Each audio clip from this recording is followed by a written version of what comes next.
Začiatku tohto roka som dala výpoveď a rozhodla som sa teda, že sa idem na full time venovať práci virtuálnej asistentky. Som bola taká nadšená, že wow, že dá sa zarábať aj takto, že nemusím tam fakt sedieť v tej práci 8 hodín denne, že môžem kľudne cestovať a fakt pracovať odkiaľkoľvek, čiže je to veľmi veľká výhoda táto práca z domu. Sedieť 8 hodín denne v zamestnaní do dôchodku a mať len 21 dní dovolenky za rok nechce asi nikto z nás. V tomto podcaste spovedám ženy, ktoré sa rozhodli vziať život do vlastných rúk a začali si zarábať z domu alebo z pláže ako virtuálne asistentky. Aj dnes vám jedna z nich prezradí, ako začínala, čo robí a ako môžete začať aj vy.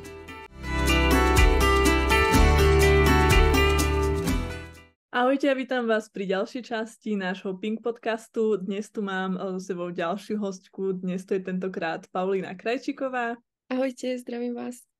Aj teba. No a ďakujeme, aj my teba zdravíme, tešíme sa na teba, Pauli, že sa dnes s nami podelíš o tvoj príbeh a porozprávaš nám tvoju cestu. Takže rovno aj poďme na to a môžeš nám teda povedať, ako to celé začalo, čo ťa motivovalo sa stať virtuálnou asistentkou a prečo si sa rozhodla absolvovať kurz pre virtuálne asistentky.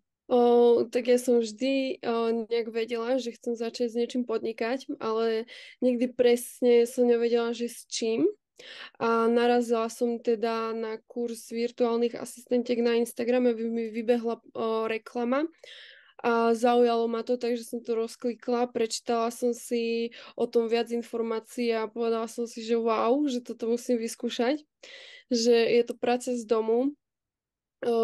Môžem popri tom cestovať. Má to veľa výhod, takto, že práca z domu.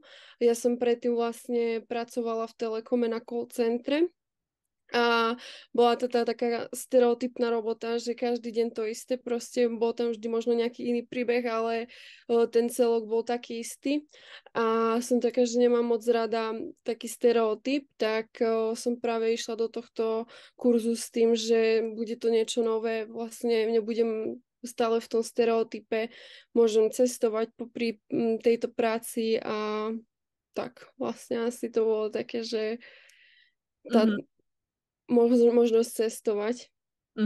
Čiže tá sloboda asi ťa lákala. Áno. Dobre, a v akom časom horizonte, keď sa na to pozrieš, tak sa teraz nachádzame, kedy to vlastne bolo, keď si sa rozhodla to absolvovať? Bolo to už asi tak vyše rok dozadu. Rok a 3 mesiace, cca môže byť tak. Čiže odvtedy už ubehla nejaká doba, vyše roka, tak ako to máš momentálne dnes? Dokážeš si zarobiť ako virtuálna asistentka? Ak áno, či to je už tvoja full-time práca, alebo to robíš iba ako bokovku popri inej práci? Áno, čiže od začiatku tohto roka som dala výpoveď v Telekome a rozhodla som sa teda, že sa idem na full time venovať práci virtuálnej asistentky. Čiže áno, dokážem si z toho teraz momentálne plnohodnotne zarobiť. Aj keď začínala som s tým už aj popri Telekome, len tam to bolo také, že tuším od 7. do nejakej 5. som bola v práci, takže tam nebolo moc toho času, že skôr som sa snažila tak vzdelať v tejto oblasti, ako hľadať si nových klientov, ale mala som už aj tam vtedy pár klientov, ale teraz vlastne od nového roka som sa rozhodla tomu venovať na full time, takže už si zarábam len ako virtuálna asistentka. Čiže už nemáš žiadnu inú prácu, teda toto je tvoje gro. OK, a vieš nám aj povedať, koľko momentálne denne teda pracuješ ako virtuálna asistentka a koľko si dokážeš zarobiť? No tak momentálne pracujem asi tak 5 hodín denne, aj to nie, že stále som 5 hodín v kuse za počítačom, ale je to väčšinou také, že do obeda spravím nejaké veci, vybavím e-maily, pretože momentálne mám iba jednu klientku, ktorej sa starám o viacej veci. Čiže do obeda jej vybavím nejaké maily, pozriem Facebook, nejakí klienti, či písali, potom mám voľno a potom po obede sa spolu spájame na chvíľku a už robíme nejakú grafiku alebo teda veci, čo treba. Čiže ale tak okolo tých 5 hodín denne. A momentálne, akú výšku príjmu si dokážeš na základe iba tejto jednej klientky zarobiť? No, momentálne je to teda okolo tých 600-700 eur s tým, že je to iba jedna klientka. Čiže určite by si chcela nabrať aj viacerých klientov? Áno, áno. Momentálne som v takej situácii, že mi stačí táto jedna, ale určite po novom roku si chcem nájsť aj, budem hľadať, že ďalších klientov, lebo je tam priestor aj Mhm. na tých ďalších klientov, že nie je to nejaké, že by som nestihala, ale Mhm. momentálne som v takej životnej situácii, že mi vyhovuje táto jedna a od nového roka by som chcela teda aj s ďalšími nadviazať spoluprácu. Čiže v podstate si vieš aspoň vďaka tejto práci prispôsobiť to tempo pracovné, či budeš mať viac klientov, presne tak, Mhm. alebo menej. Čiže Áno, to je asi aj to taká výhoda práci virtuálnej asistentky. áno, to je na to super. Áno, v podstate od nového roka budeš vlastne možno naberať teda nových klientov, tak môžeš nám rovno aj prezradiť, kde ťa nájdu, kde si vedia pozrieť nejakú tvoju prácu, možno ťa kontaktovať. Ja potom tie odkazy dám dole pod videom, takže kľudne nám povedz, kde. Tak momentálne mám svoju Instagramovú stránku, kde som ako Paulina asistent. Potom mám aj inzerát na pretlaku cez pretlak.com a takisto aj na Ja spravím a takisto aj na LinkedIne. OK, super, ďakujeme. Takže všetky odkazy na Paulínu, ak by sme mali niekoho z podnikateľov, ktorý by potreboval služby virtuálnej asistentky, tak si ťa vedia pozrieť tam. Rovno nám teda môžeš aj povedať, čo tvorí teda gro tvojej práce, čo ponúkaš ako virtuálna asistentka, čiže kto ťa môže hľadať, s čím im vieš pomôcť. Čiže momentálne spravujem sociálne siete, Instagram, Facebook, TikTok, takisto aj e-mail marketing a robím aj správu webu vlastne cez Mio web. Dobre. Správa webu. OK, super. No a teraz, keď sa vrátime ešte naspäť do času, keď si teda absolvovala kurz, keď si začínala, tak nám skús prezradiť, ako si sa cítila, keď si získala takú tú svoju prvú platenú zákazku ako virtuálna asistentka a možno aký bol ten tvoj prvý klient. Tak bolo to veľmi, som bola taká nadšená, že wow, že dá sa zarábať aj takto, že nemusím tam fakt sedieť v tej práci 8 hodín denne, ale že dá sa zarobiť aj takto. A prvý klient bol môj kamarát, ktorý si akurát otváral firmu, tak som mu robila logo, navrhovala dizajn, tak dúfam, že sa mu aj páči, používala ho doteraz. Takže bola som úplne nadšená z toho, že fakt, že dá sa zarobiť aj inak a že nemusím sedieť v tej práci 8 hodín denne. Je super, že si spomenula vlastne, že bol tvoj prvý klient práve kamarát, čiže niekto s nami, lebo aj takto sa dá začať nejako, keď niekto rozmýšľa, že koho má osloviť a tak nikdy neviete, kto z okolia bude potrebovať vašu prácu, čiže je super, že si to spomenula. No a čo teda bolo najťažšie na začiatku? Či bolo teda ťažké si nájsť toho klienta, alebo celkovo, čo bolo pre teba ako virtuálna asistentka úplne na začiatku to také najťažšie? Nemyslím, že či to bolo nejaké, že moc ťažké, pretože keď som išla podľa postupu v kurze, že bolo to tam fakt opísané krok za krokom, ako si všetko nadstaviť, spraviť, používanie aplikácií, fakt od A po Z všetko rozpísané, tak nemyslím si, že to bolo nejaké ťažké a ešte si tam dala aj teda stránky, cez ktoré si ma môžu klienti nájsť, alebo ja teda klientov. Čiže ja som si hneď spravila tieto inzeráty, dala som tam, že čo ponúkam a pravdu povediac som si nejak extra ani nehľadala tých klientov, že vždycky prišli sami a čo som bola prekvapená aj, že dosť, že nebolo ich málo teda.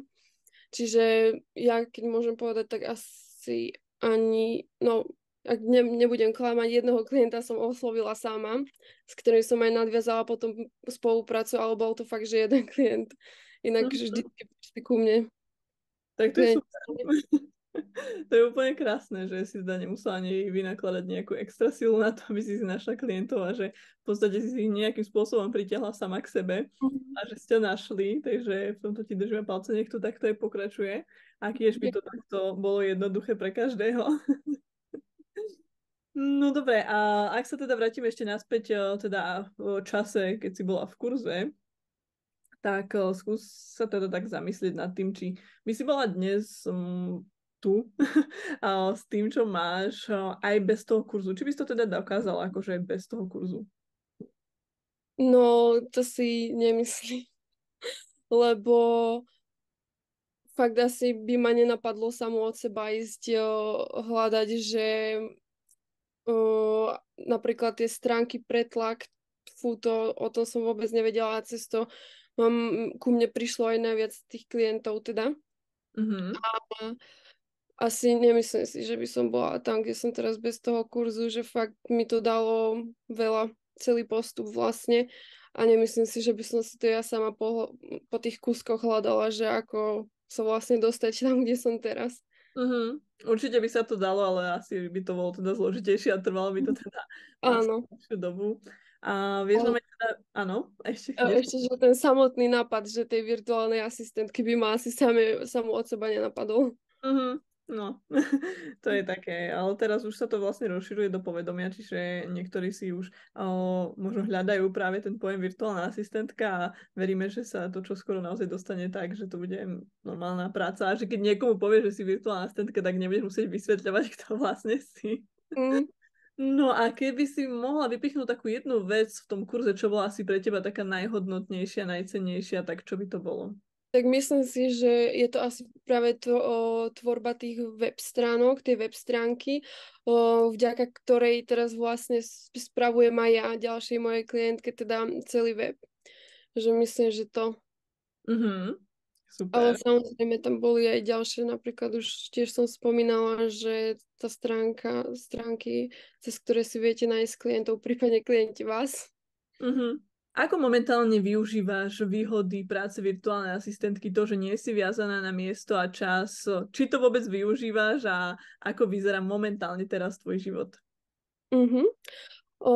Tak toto je veľmi super tým, že som neviazaná na jedno miesto, čiže môžem robiť fakt, že odkiaľkoľvek. A momentálne teda mám priateľa, ktorý pracuje v Nemecku a tým pádom, že on tam niekedy ostáva 2 mesiace, tak ja kľudne môžem ísť na mesiac, som tam s ním, pracujem z Nemecka a potom zase sa vrátim späť na Slovensko na týždeň. Som tu s rodinou a potom zase späť, čiže je to také, že môžem kľudne cestovať a fakt pracovať že odkiaľkoľvek, čiže je to veľmi veľká výhoda táto práca z domu. Mhm, super. A teraz sa poďme pozrieť na, teda na tvoju budúcnosť. Chcem teda povedať, aké máš plány do budúcna? Či chceš využiť nezávislosť svojej práce na cestovanie alebo na nejaký iný slobodný život? Prípadne, aké máš ciele na najbližší rok alebo dva? Tak určite by som chcela v tomto pokračovať, ako som aj spomínala, že od toho budúceho roka by som chcela teda si hľadať ďalších klientov, aby som z toho mala teda viac financií a chcela by som postupne si to nejak roztvárať, toto moje virtuálne okienko a možno do budúcna z tých financií, že čo si vlastne zarobím ako virtuálna asistentka, tak by som sa chcela možno v nejakých ďalších smeroch rozrastať. Mhm. Čiže Tak, neplánuješ s tým skončiť, ale práve, že plánuješ to ešte viac rozrastať. áno. OK, a možno tu máme práve takýchto poslucháčov, ktorí sa nachádzajú tam, kde si bola ty pred rokom. Tak čo by si im odkázala, ak by si možno mala odkázať ako keby sama sebe, čo sa práve počúva pred rokom.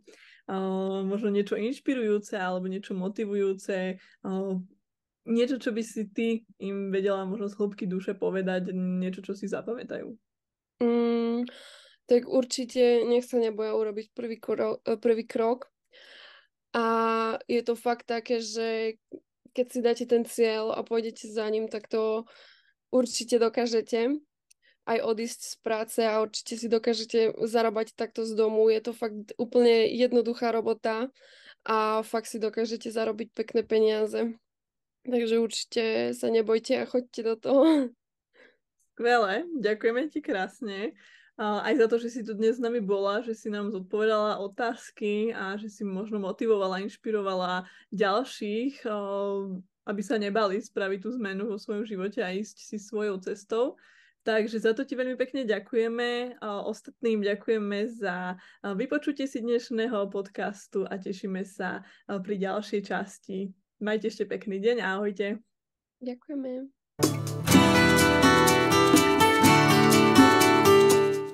Ďakujem, že ste si vypočuli dnešný podcast. Ak vás bavil, nezabudnite sa prihlásiť k odberu a sledovať ma na sociálnych sieťach. Vaša podpora pre mňa veľa znamená a teším sa na ďalšie stretnutie v budúcich epizódach.